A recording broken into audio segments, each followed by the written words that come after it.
All right, so welcome everyone. This is another version of the talk that I gave about a month ago at Community Summit North America down in Orlando.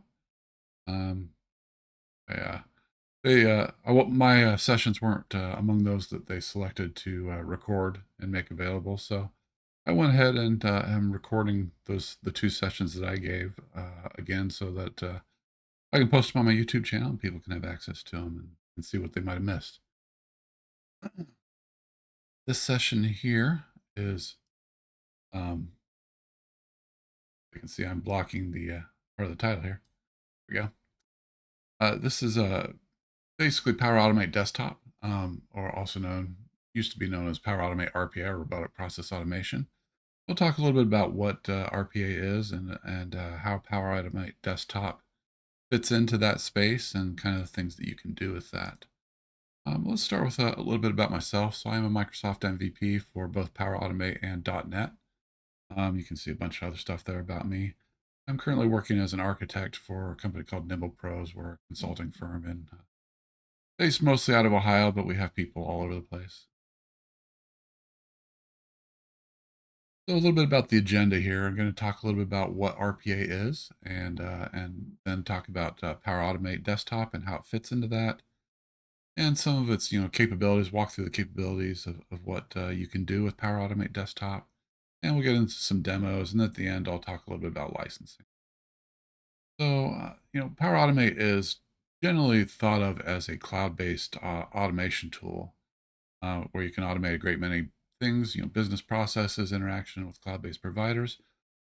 Robotic process automation, RPA, kind of gives you the same idea, but generally speaking, it's on a local machine or a desktop, or maybe in a VM, and it's often used to automate legacy applications and to do things on a local machine that you really can't do very well in the cloud. We all work with a bunch of applications that have been around forever.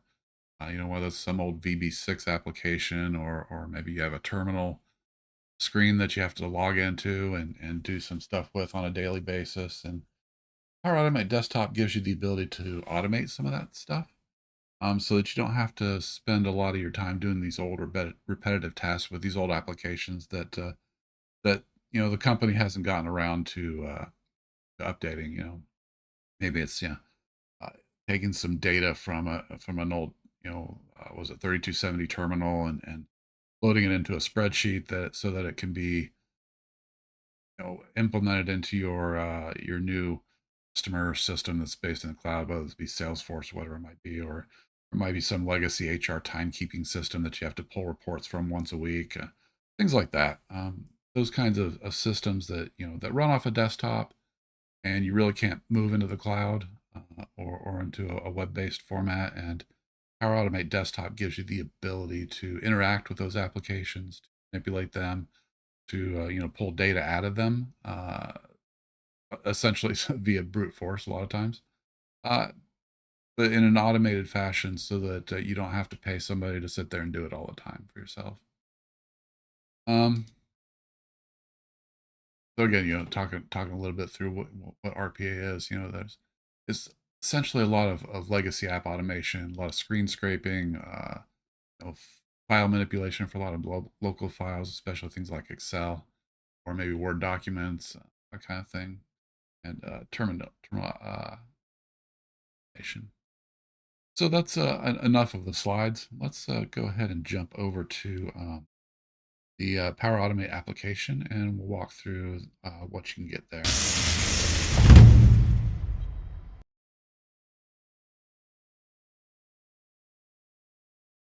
All right, so you can see now on the screen here my Power Automate application. This basically it's called Power Automate Desktop. For most installations of Windows 11 these days, it's most of the time it's included with that. It's installed by default, but not always. You may have to go out. You can go out to the Power Automate website. The make.powerautomate.com, and you can download the application from there and install it on your machine if you don't have it installed already for you. When you start it up, you're met with this interface screen here. Just basically Uh, Gives you a little bit of an overview, and if you use Power Automate on the web, it should look very familiar to me to you. You know, you've got this top part here where you've got Copilot, and I'll talk about what you can do with Copilot on desktop. It's not nearly as useful as on the web version of Power Automate, but you can do some stuff with it. And of course, there's things like templates to help you get started, various examples, access to tutorials and various links here to give you access to the documentation and all that kind of stuff. So again, it's laid out almost the same as the web version, so you should be fairly familiar with that kind of stuff. Over here on the left, you've got the menu items here. So you've got the home button, which brings you back to this screen. You've got flows, which will give you a list of the flows that you have installed in your environment. And it should be noted that these do migrate with you. So if you log in with the same user, uh, all these get stored up in your cloud environment. So and if you once you have that set up, it works essentially the same way as Power Automate in the cloud. Where if you've got these applications here, or sorry, if you've got whatever you've created on one machine, it kind of flows over to other machines as well, and you have availability to them. Tests, you can set up automated testing essentially in this, and I won't walk through that today. It's kind of a more advanced topic and beyond the scope of this. And then again, of course, examples here. Again, same as the cloud version. So let's go ahead and talk about the environments here. So again, this is the same environment structure as in the cloud, as in your D365 environments, whatever it might be. These environments that you set up and you have access to, and you can manipulate those. There is a settings screen here, and there's not a whole lot of settings that you can do here. You can obviously check for updates. If you are, and one of the capabilities is that you can connect your desktop Power Automate environment to your cloud environment. And if you wanted to find certain things about your machine, you would do that here, including installing the software that allows you to connect your local version to the cloud version. So if you want the capability to have a cloud Power Automate kick off a desktop Power Automate, you have to install the machine runtime app here, and you can do that through this machine settings screen. It also lets you give a name to this environment, so each name would have its own, or each machine would have its own name. Excuse me. You can set up some keyboard shortcuts. Um, you've got a couple things here as far as the startup goes. You can auto start it when Windows starts. So I've got that turned off for the moment.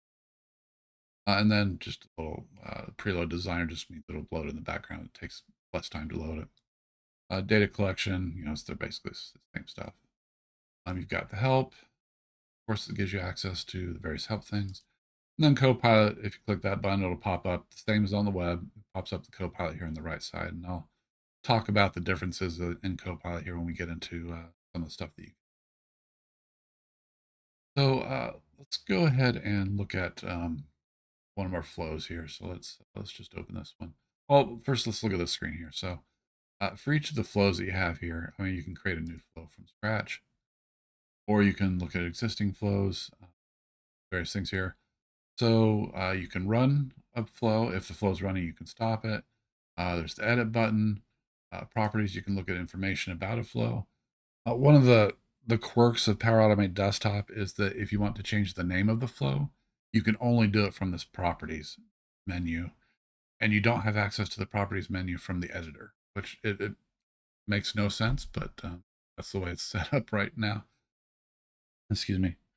Um, so basically what you'll do is you'll create it, it'll give it some kind of default name, and then you'll have to come back in here and edit the name afterwards if you want to change the name. You can add a description. You can Copilot create a description. It gives you various options with Copilot. One of the things here is Copilot does sometimes it does okay with figuring out what's wrong with the message, but you've got these things here where again Copilot on desktop is completely still in preview. It gives you the option to say, hey, if I've got an error with my flow, let Copilot try to fix it. Your mileage will vary here. In here for a second. My picture. Then of course there's there's an error, it'll take screen. You can give it the option of taking screenshots. Um, you can set timeouts for your flow, and if you're running it unattended, and I'll talk about unattended flows later, you can set the default resolution for what the application will run in. And sometimes that matters for the flow. Depends on what the flow is doing, and sometimes it doesn't matter. Excuse me. And then you can set the verbosity level of the logs. So there's various things that you can do here, and then there's details. So um, again, if you're going to run an unattended flow, and I'll talk about that in a bit, I'll talk about the link that you need, and you'll get that here. And that's one of the things that you'll only have access to if you have a paid license. Let's go ahead and close that for the moment. And then let's look at these other buttons. So there's a few other options that you have by clicking the menu here. You can rename it from here. You can delete it. You can create a copy. Create a desktop shortcut if you want to run it from the desktop. You can give tags to the various flows so you can group them together and organize them a little better. And again, access to the properties here. Let's, oops, excuse me. Let's go ahead and click the edit button. Let's go into the editing menu.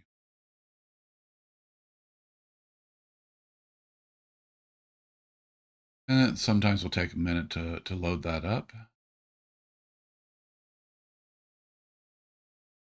There we go. All right, so now we have the editor open. Expand that so we can look at that in a little bit bigger view.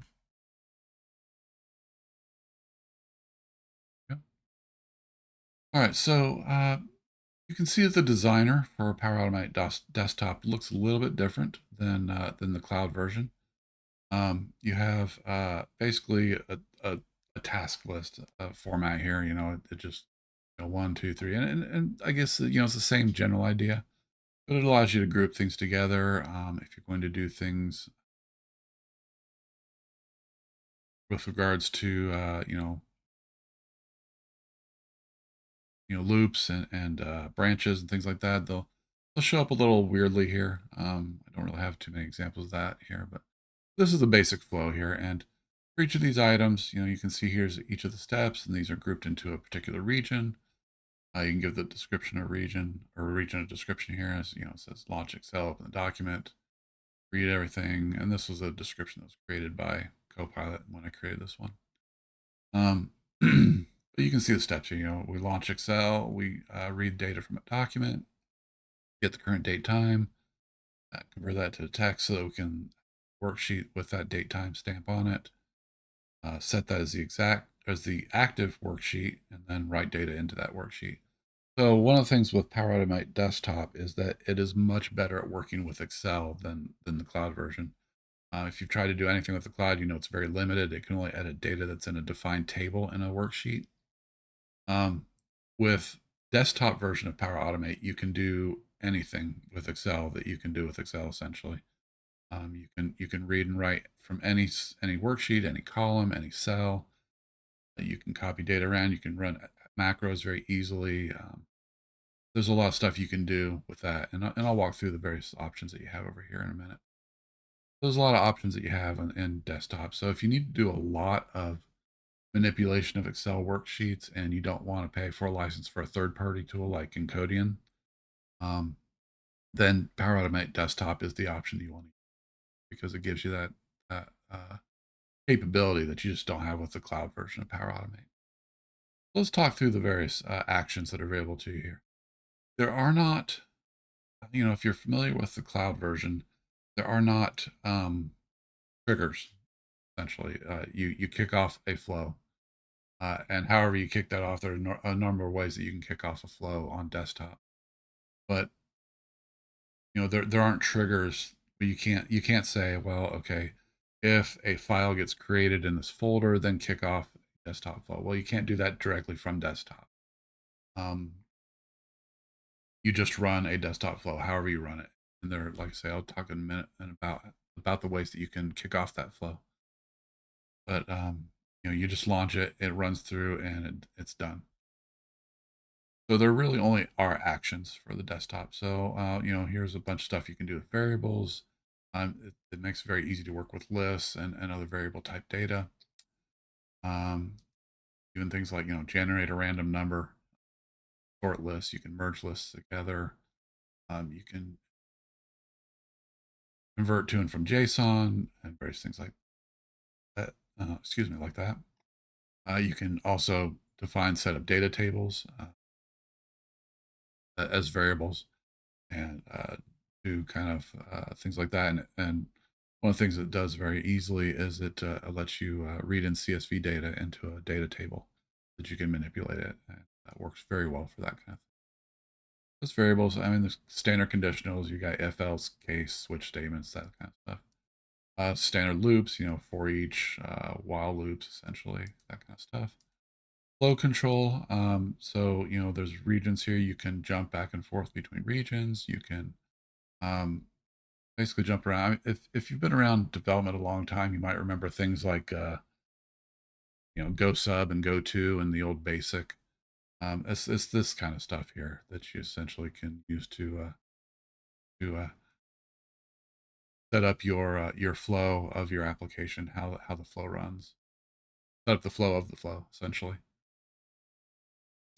You can run flows, so you can run a different flow from a flow. So that's one of the ways that you can kick off a flow is you can have a flow which runs other flows in turn. You can interact with your Windows system, so things like setting environment variables or getting those variables, running applications, manipulating processes, that kind of stuff. Interact with some of the pieces of the workstation. So if you want to shut down the computer, you want to have a flow that automatically shuts down a computer that's been on for too long or something like that.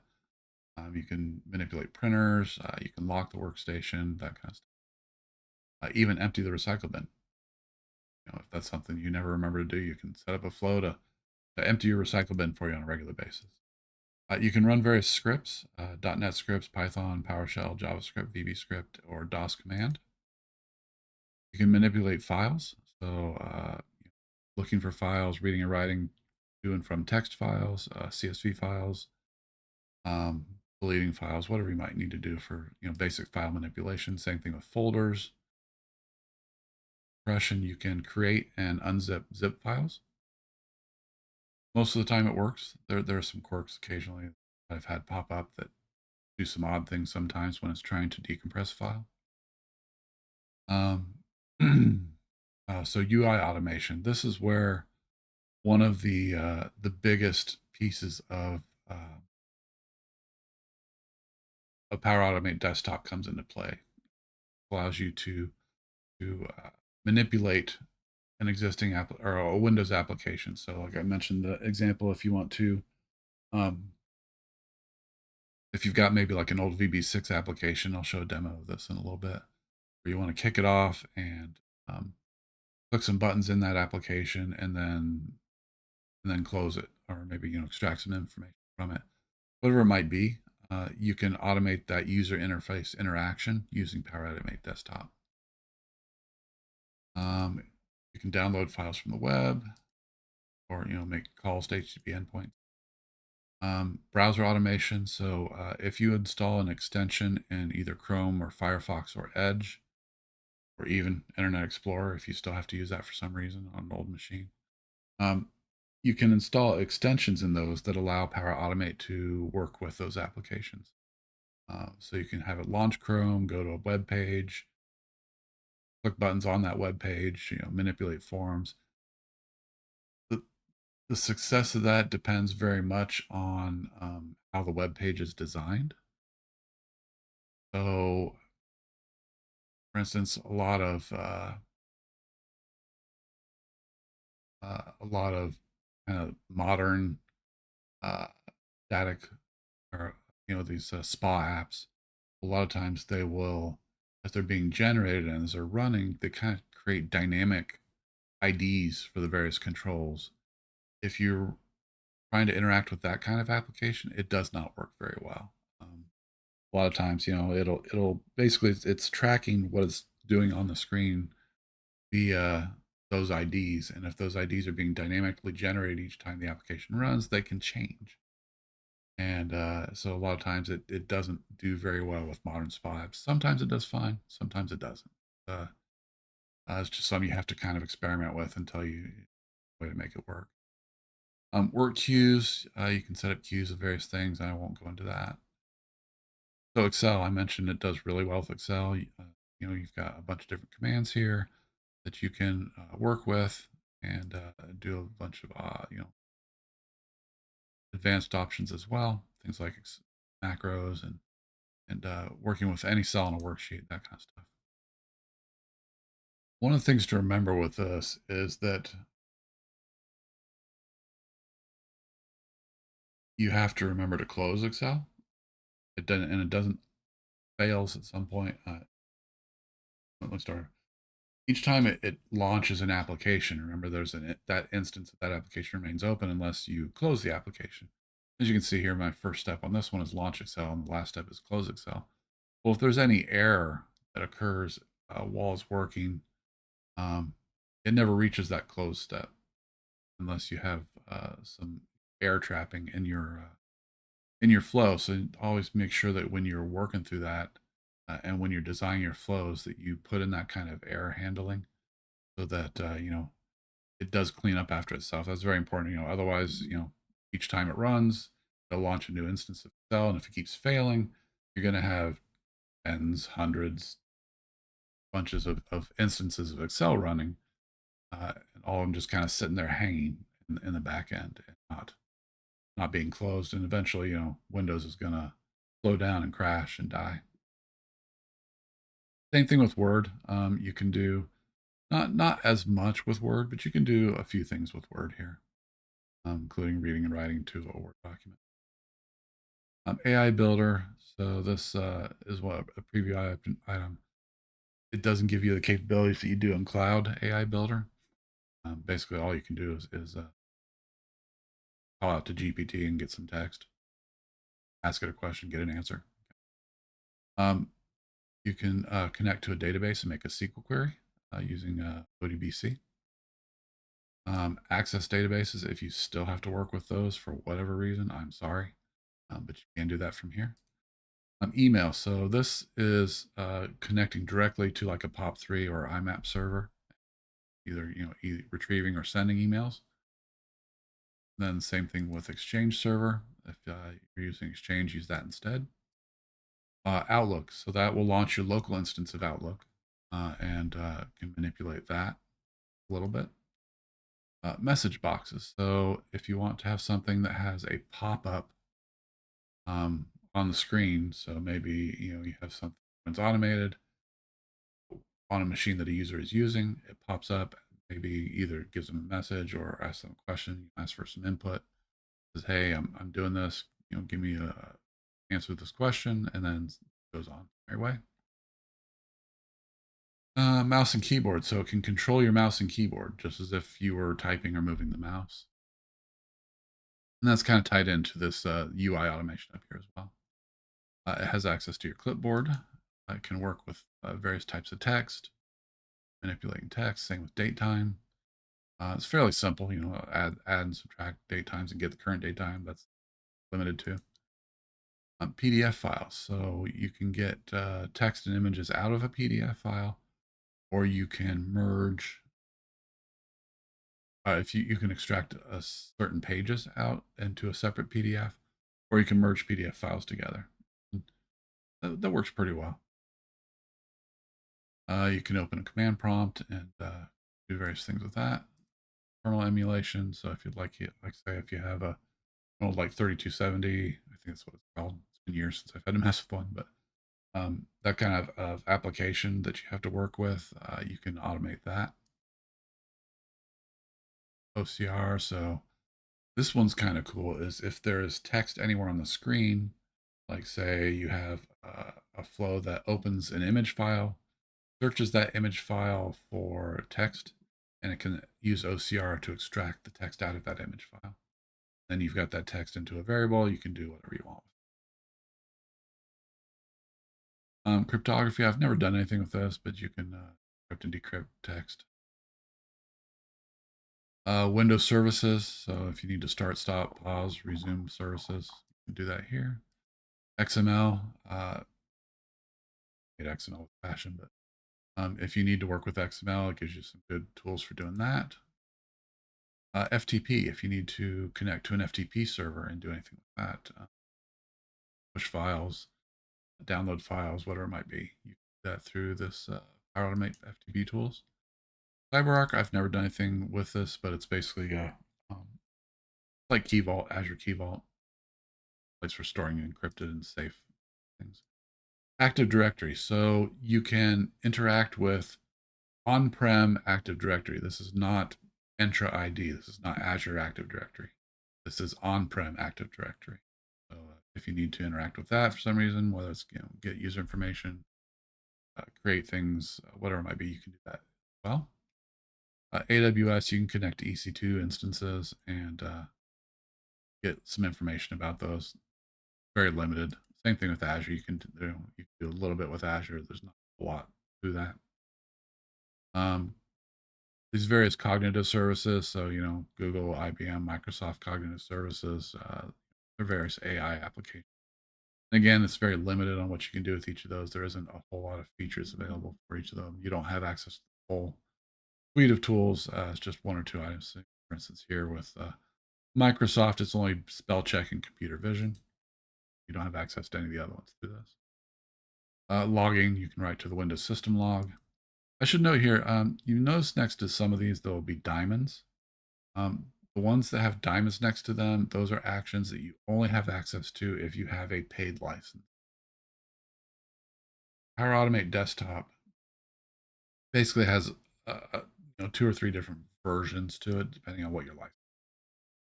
So I'll talk about this with licensing more, but basically the free version, you can run flows manually. Paid license, normal paid license lets you automate running flows. Things like being able to kick them off from the cloud and that kind of thing, or on using Windows Task Scheduler, that kind of thing. You can automate running flows that way. And then there's like the RPA license, which is a whole automated thing where they with the user license, the person has to be logged into the machine for those, even for those automated kickoffs to run. And then with the RPA license, then let it log in itself. It's much more expensive. I'll talk about the licensing again at the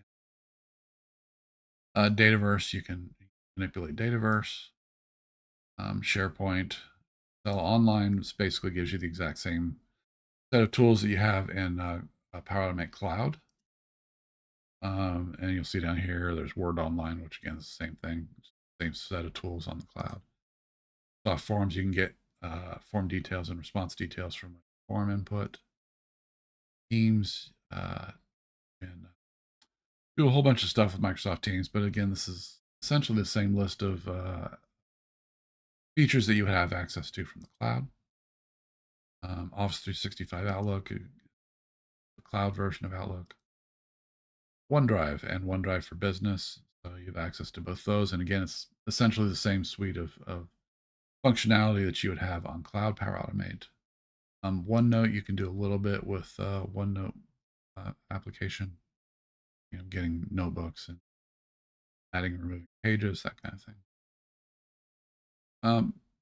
Power Automate secret variables. Basically, you can store local credentials. RSS feed, so you get items from an RSS feed. And then AP automation and testing. I won't go into either of those. So there are, these are kind of the set of actions that are built in. You can also create custom actions and define those and also get access this way through the same list of connectors that you would have on the cloud version. So you do, from Power Automate Desktop, you do have access to almost all of those cloud connectors as well, and can interact with those the same as you would from Power Automate Cloud. And then, like I say, you can create your own custom actions. I don't have any at the moment. And then there's this UI elements collection here. So if you have created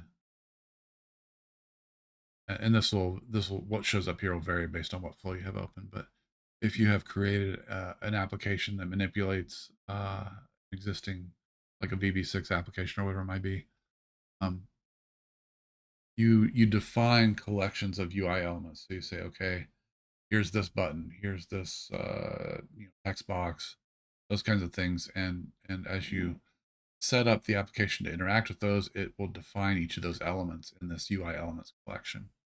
Say, okay, here, you click on this button, here you're going to click on that button, or enter text in this text box. And if you have any of those defined in a flow, you'll see it show up here. And I'll show an example of that here in a bit. All right, so that's really all it is here. Um, okay, so just to kind of demonstrate what happens with flow here. So you can run a flow, or you can step through it one step at a time. I'm just going to click run here, and what this does, it will launch Excel. It will open up a file in Excel here. I think you saw it jump up there momentarily. What I had is this Excel application here, and what it has is this uh, main folder here, which just has a list of information about school courses. And what I did here, is I basically defined a new worksheet name with the name copied rows and then formatted date time. And then I copied the data from the main worksheet. So this is here where I read that data from the first worksheet and copied it into the new worksheet. So as you can see here in Excel, here was the original worksheet, and here's the new worksheet that it created called copy rows with the date time on it. And then pasted all that data into that. So, and then it saved it as a new file as well. Um,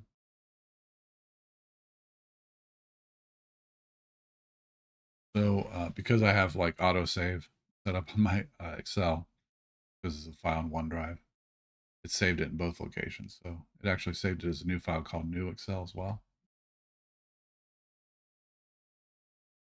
Open that one up.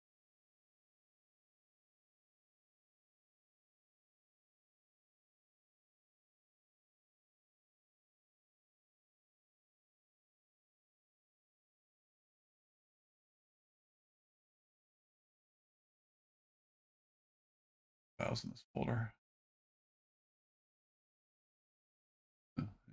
Here's it did not save the file.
Okay, well, for whatever reason, it did not save that file. So I'll have to search to see if I can figure that out.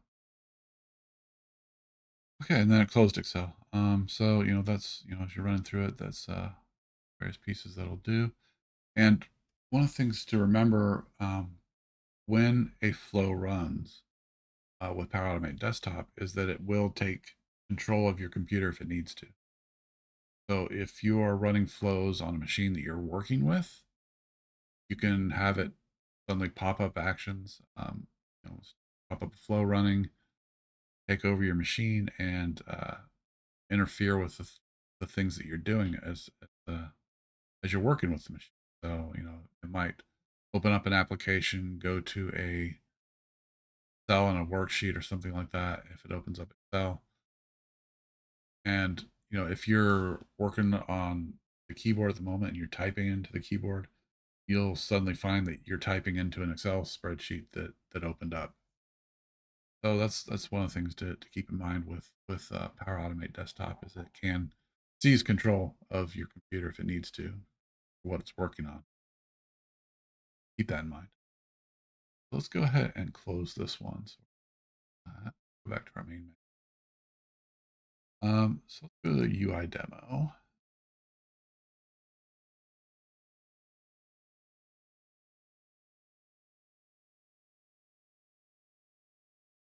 Yeah. All right, so this has an application. Microsoft's created this like demo legacy invoicing application here. And in this particular case, it will run the application and will manipulate some data in a couple of fields and kind of around it just to show you as it's moving around things. And then it will click the close button. So one of the things you'll note as you're creating these steps is that some of these steps have an output. And in this particular case here, so it says run the application. Here's the path to the application. And it doesn't pass in any arguments in this particular case. And then it will store the process ID into a variable. So for each of these steps, you might have an output. And if you look over here on the right-hand side, I have some buttons here. So, obviously the one at the top is Copilot. There's a flow checker. That's the same kind of idea as the flow checker in the cloud version. It basically checks your flow for errors and issues. But there are variables here. So you can see that there are three different kinds of variables in a desktop flow. One is an input flow or input variable. Those are variables for data that gets passed in. So if you, for instance, kick off a flow from another flow, you can pass in variables from the first flow to the second flow. Or same thing if you call it from a cloud, you can run a local flow from a cloud flow. And that will be able to give you the option to pass in variables like that. And then there's output variables. So if it is called from an external source, you can pass data back to that source that called it, and those will go in the output variables. So basically, that's data that gets passed out as the flow exits.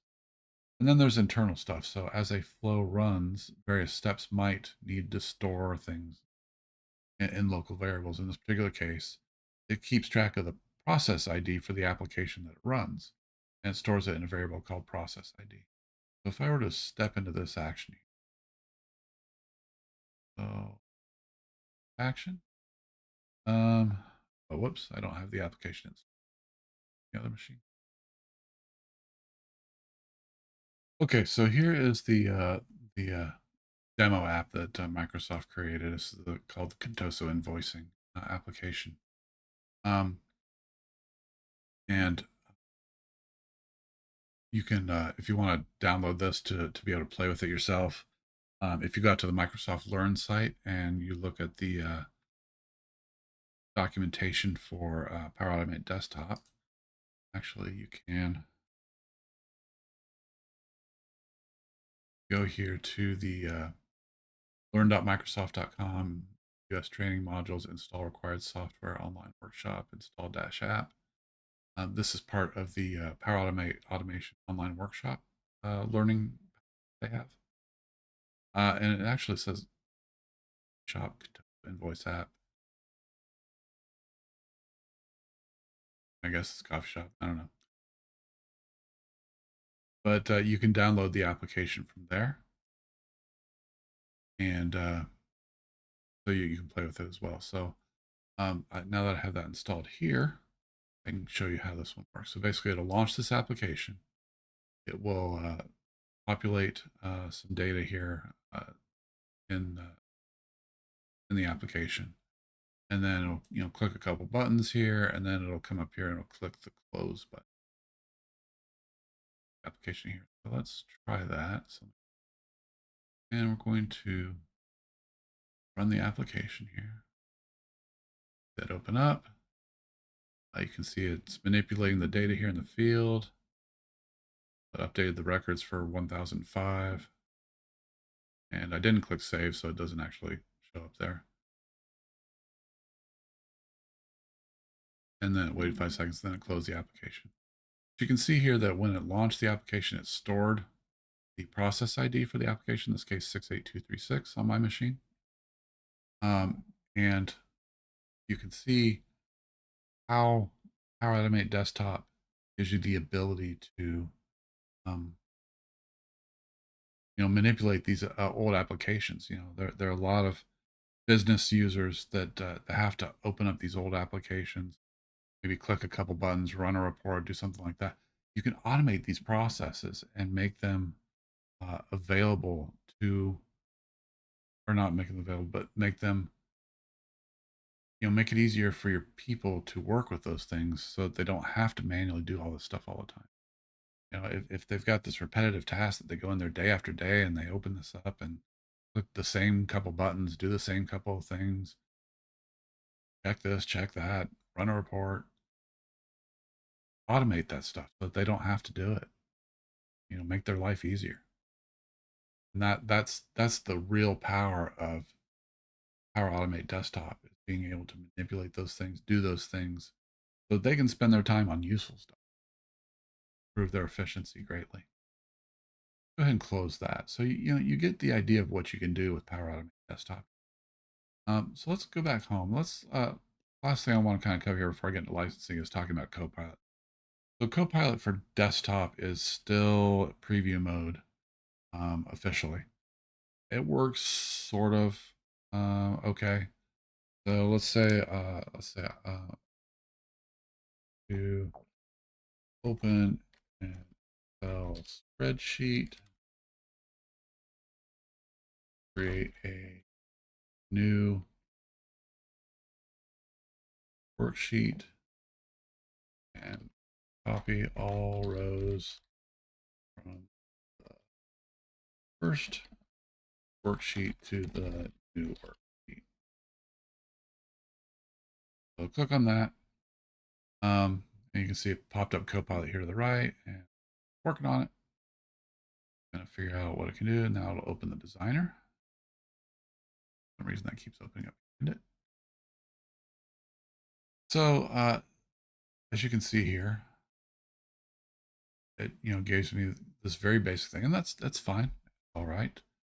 You can see anytime that you use Copilot, it has these start of AI generated actions, end of AI generated actions, and each time you have Copilot do something, it will, whatever it adds, it'll wrap it in those two lines. So that tends to get annoying. It can clutter up your flow quite a bit.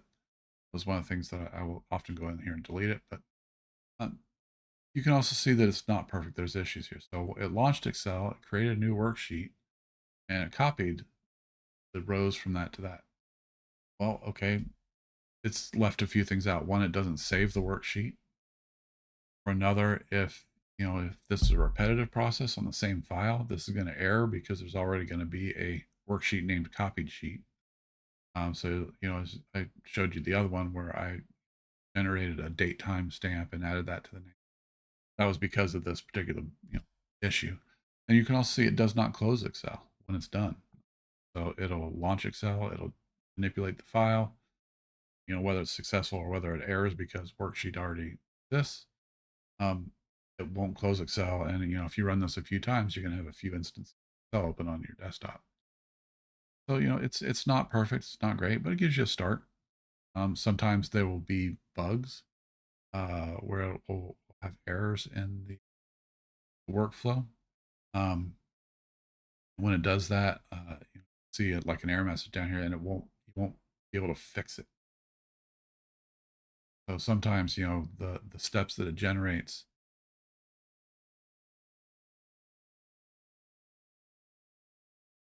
you have to delete them and recreate them manually. So it's not perfect. So it's got some issues.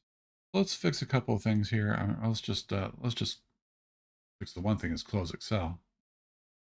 So you can see here it's stored in that first step. It's stored it in a variable called Excel instance. Before closing a cell, do not save document. Well, we want to save the document.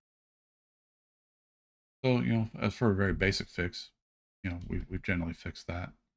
If I was to, do this more, I would add some error checking. I would make sure that the new worksheet is got a unique name so that it doesn't error out. Trying to create a worksheet where the name already exists, that kind of stuff. So there are things that I would add to this. Let's say I don't want to do this, and I showed you here. If you want to add steps, this step here.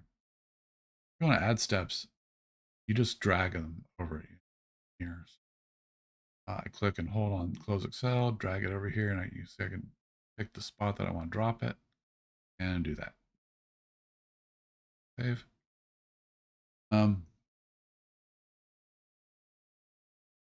What if I want to have Power Automate updated? Or sorry, Copilot update. Let's delete that. So down here in Copilot, this is one of the quirks that you'll need to keep track of very carefully. Is unlike Copilot in the cloud, I can have it do whatever I want. I can tell it what I want it to do, and it won't be able to figure out here. Well, with desktop version of Copilot or Power Automate Copilot, there's a drop down here which has three different options. One is add a step, the next one is learn about, and the last one is summarize actions and subflows. You have to be careful which one of those is selected because if, for instance, I've got add a step here and I say describe what this flow does, well, it's going to add a step on your flow which describes what your flow does. So it actually failed because it went wrong. How about explain to me what this flow does?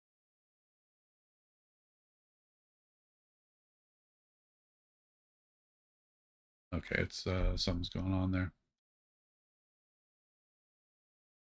Well, let's have add a step. Add a step to close the instance of Excel.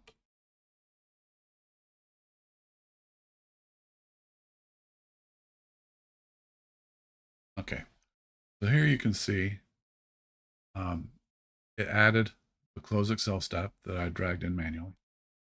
Same thing as I dragged it, but you can see it wrapped it in these part of that, it wrapped it in a region, end region, end of a generate. It's annoying. And plus, if you have, for instance, if I had this step uh, highlighted, selected, it would actually insert the close right after that. So it doesn't always put it in the right spot, and it adds a bunch of crap around, clean up, and make things work. If I change that to summarize, okay, summarize what this does. So there, it actually worked. So most of the time, if I'm doing it while I've got the add a step one, it'll actually um, create a step in here. Most of the time we'll use the message boxes. So it'll come up with this. It'll add this display message step, and in that display message step, it'll summarize what the flow does. They pop up in your flow. So you have to be careful which type of prompt you have selected here as you're adding things. As you can see, sometimes it does fine. Sometimes it doesn't understand. It can't figure out what to do, and it does okay. We go over here to UI elements. Actually, let's go back over to our UI demo flow. Edit that.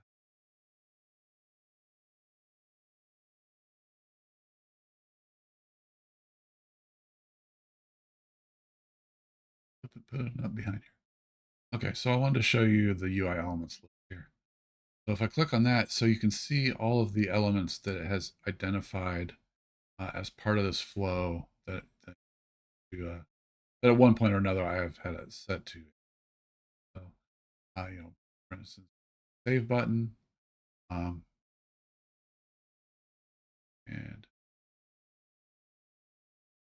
actually because I brought it up, but it actually didn't save the save data that whatever. Uh, you have to kind of figure it out. And it say if I wanted to have it do a different save button or click a different UI element. Let's excuse me. Let's say I want to click a UI element in the window. I'm going to add a new step here. Click a UI element in the window. And I don't have a UI element defined yet that I want to do. So I'm going to click add UI element. And so I haven't picked any elements yet. That's because I don't have the application open.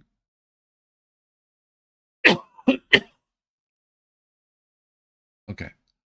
You can see here that as I've got the application open here, and it gives me this pop. It says, okay, you haven't picked the UI element that you want to do. So you hover the mouse over the element that you want it to click on. Let's say in this particular case, I want to click on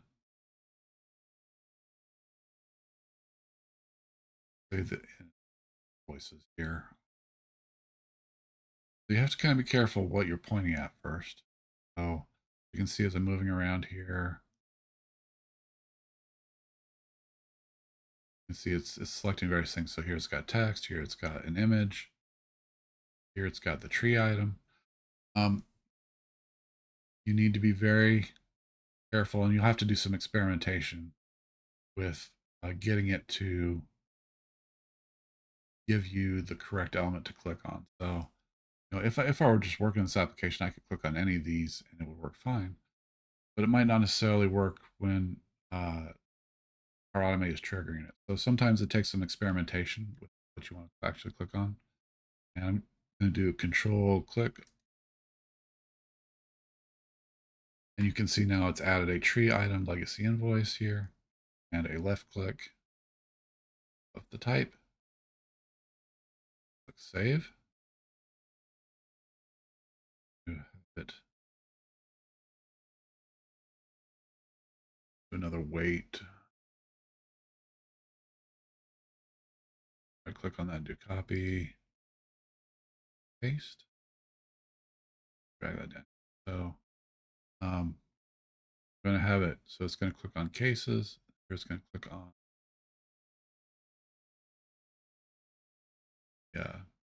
invoices button. Try running that. Save it first. And I need to.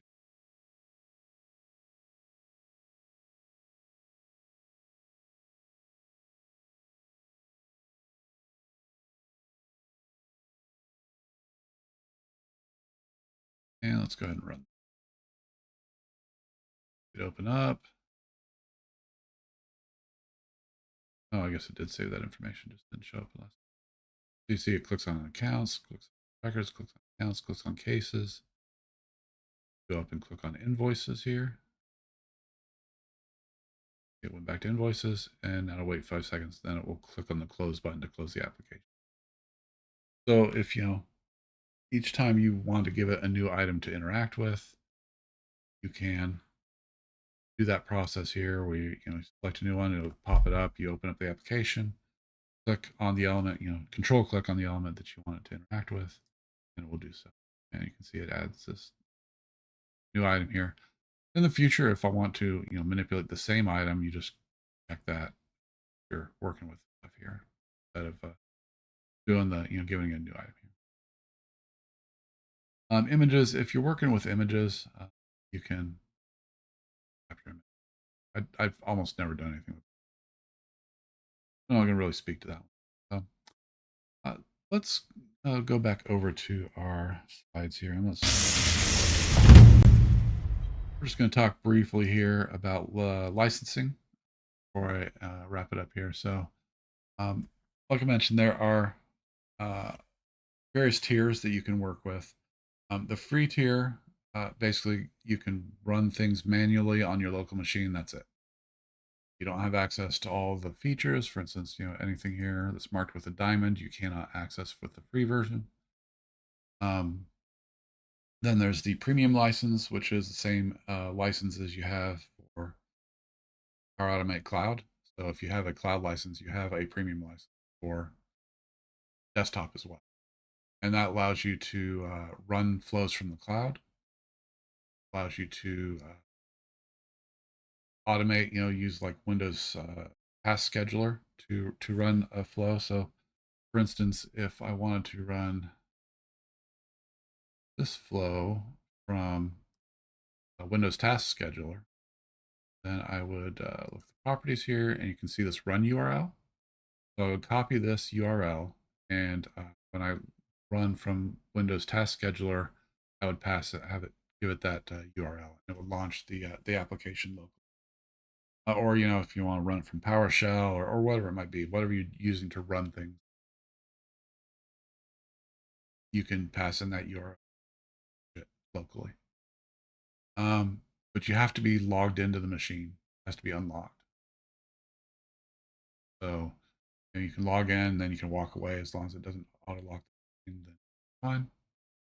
And then there's a couple of hosted licenses. So one is the unattended license. Basically, you provide your own machine or your own VM, and what it will let it do is it lets it log in on its own, so you don't have to be logged into the machine.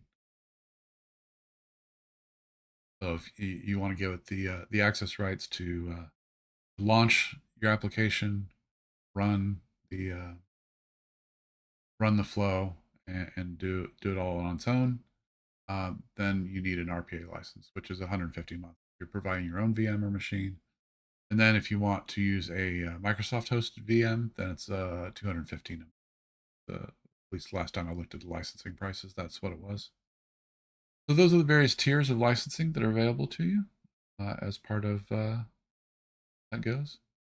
There is a whole bunch of official and community documentation out there. Here's some links to some great resources, including the official Learn site and our platform community website, which has tons of fantastic info available for it. There's even a community forum where you can ask questions and get help if you're having issues, with either cloud or desktop Power Automate. And of course, if you want to get a hold of me, there's my personal blog and my LinkedIn. You can reach out and get in touch with me as well. Thank you for your time. I appreciate it. I hope that this is something that's been useful for you.